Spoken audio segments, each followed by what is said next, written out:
All right, y'all, today I'm trying Destination Smokehouse. That we do out here. Hey, man, that's tendernism right there. Off the bizone. Look at that beef rib. I know about ox. I know about tail. Brought him back to the good days. Oh, I see it. happiness. Oh, yeah. Dancing in the street. Boy, look up. To the bone. Tell it is and let's get busy. This tendernism capital. Boy, look here. This is tendernism at its best. I'm trying to tell y'all. One of them black diamonds. Hold on the place. Shake it a little bit. Oh, you too far, boys. They're gone. What should I start with?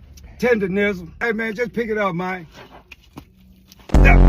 I've been trying to tell these folks. Me and my family are currently in Marietta, California, and this, in my opinion, is the most anticipated video I've ever done. In my hand is food from Destination Smokehouse, with the tenderism.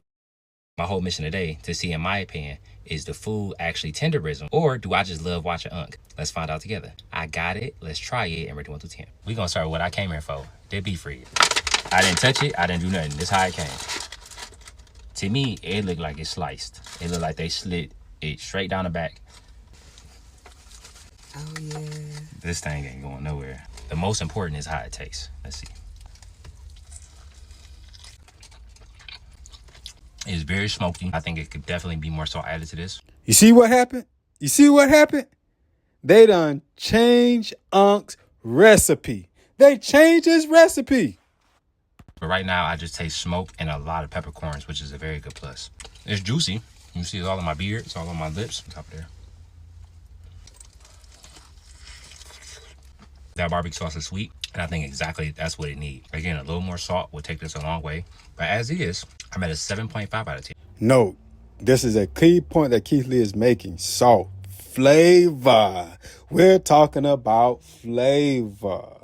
Leviticus 2. This is when the culture of seasoning meats and food was crafted. And salt was the basal essence of the covenant of thy God to not be lacking from the meat offerings. God is saying, I put the talent in you, and these seasonings and spices you would put on this meat to offer to me. But the basal would be salt. So from God's people, the Lord's people, the foundation of how they prepare that meat and how they put that meat together will be salt-based flavor. Leviticus 2, verse 13. Every oblation of thy meat offering shalt thou season with salt. Neither shalt thou suffer the salt of the covenant of thy God to be lacking from thy meat offering. With all thine offerings thou shalt offer salt. So every time there's an offer, every time you bring those cows, those animals, those herds to the priest to do the work of the Lord, and before it goes on the altar or the barbecue pit, it has to be seasoned with flavor and salt, because the Lord is there with you, and he needs to smell the sweetness and the savoriness of that meat. We did this thing to the Lord because the Lord gave it back to the people. You understand? So what Keith Lee is talking about, the salt, is not a subtle thing. It's not a subtle thing. We're talking about cultural pieces, biblical, ancient cultural pieces that ties you to a certain group of people. Bible surveillance, y'all. This is Bible surveillance. Again, the salt and how you flavor your food. Man, you can follow that thing in the Bible, man. It's there clear. It's there clear as day. You know, hey, y'all need to subscribe and put in the comments, deep dive. Put in the comments, deep dive. And I will take y'all on a deep dive on the historical events or the historical moments of the cultivation of barbecue in the Bible. Believe it or not, family, it shows you who's the people is in the Bible based on the instructions of the culture. Salt and spices, Leviticus 2:13, check it out. Meat and food shall not be bland. That's not how the Lord trained his people, taught his people. Their food is deep in flavor to the soul. Bible surveillance. This might be the tenderisms that we were talking about. This oxtail.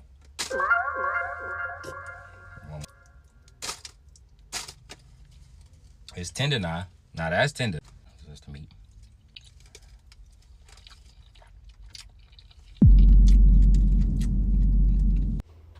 Remember Leviticus 2, verse 13. Every oblation of meat offering shalt thou season with salt. Neither shalt thou suffer the salt of the covenant of thy God to be lacking from the meat offering. With all thy offering thou shalt offer with salt. Leviticus 2, verse 6. Thou shalt part it in pieces and pour oil therein. It is a meat offering. It is the very definition of tendernism. When they put that meat and they season it with salt and spices and put it on the altar or the barbecue pit, it had to be so tender that it would part in pieces. This is an ancient practice, an ancient culture through the blood of the people. This is facts. This is why they're so good at what they do. Again, Leviticus 2, thou shalt part it in pieces. The offerings of the meat, all that meat that seasoned with salt and spices on the altar or the barbecue pit shall be tender in the way that it shall part in pieces. Bible surveillance. Tendernism is pulled meats apart in pieces, not pulled pork. The swine is against the law of thy God. We're not talking about swine. The Lord is talking about tendernism, the best of the best prepared for the Lord. This is how you will cook and the sacrifices upon me. And I'm there to watch over you to make sure you do what is proper, the Lord is saying. Cook it to perfection, where that meat separates. Tendernism. The sacrifices that was for or is prepared to be the best for the offerings to the Lord. In return, the Lord offered those sacrifices back to his chosen people to be blessed and to be eaten before him. This is what it was. This is what it is. And this is the way. Bible surveillance. Where's that? Now, if I had glasses, I'm throwing the glasses on the floor. That is delicious. Fantastic, man. Actually, tender, juicy, peppery, smoky, salty. That might be the best oxtail I've ever had. It's top 3 and it ain't 3. I'm supposed to be tasting. I'm on my 3rd bite. I'm trying to get it together. Delicious. I'm personally taking $5,000 out of my own bank, and we going to say happy holidays to Y'all see what's going on? Y'all see what's going on? That meat was so tender, so good. The man said he need to take the money out of his own account to redeem his uncle. To redeem his uncle. He said he's going to take the money out of his account. It touched his soul. Tasting that food touched his soul. He's going to go into his own account to give an offering to redeem his uncle. Right? Leviticus 25.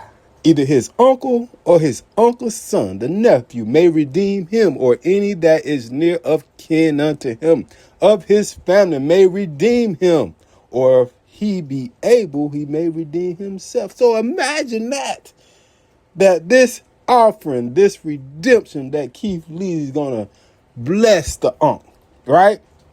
And that would have started a revolutionary to the masters of the pit, where their own people will come and just bless them and bless them and bless them and redeem them and redeem them, redeem them. Huh? Imagine that. What if that started that revolution there? Every time they came through to see Unc, they're giving him an envelope of redemption. Huh? Because, teaching moment here, under the law of our Heavenly Father, we shall not take no gift, for the gift blinded the wise. Exodus 23, 8-13. So, update. We could not get to Unc. Security said it was over with for the day. They said that he was filming something. I believe he was filming a podcast. We had $5,000 in cash, or $4,000 in cash that we was gonna give him a hand. They didn't take it, so we're not only gonna take this money and feed some people, but we just gonna do what we feel like we're supposed to do in the community. And as always, after this, I pray and hope that they continue to reach their target audience. God bless you. Have an amazing day. Y'all be safe. Look, stay tuned. There's a part 2 to this. All we doing here at Bobby Surveillance, and we're going to use Unc's story as a study case. We're doing the surveillance of Unc as a study case here at Bobby Surveillance. To answer the question, we need to answer the question why our black men are very good at what they do when becoming the masters of the pit. Why black men are the standard of being the master of the pit. The culture of it, especially the southern culture of the United States of America, when it comes to barbecue, it comes from the culture of black men, from the descendants of slaves, the FBAs, right? Why? Why they are so good at what they do, of the masters of being the masters of the pit. I will answer that question. Bobby Surveillance is here to answer that question, but we're going to answer it through Unc's story. And I hope y'all like it. Subscribe, people. Share it. Let's talk about it. We're at Bobby Surveillance. We're just teaching what it is. And we're here to understand our history, our destination. Huh? Bobby Surveillance.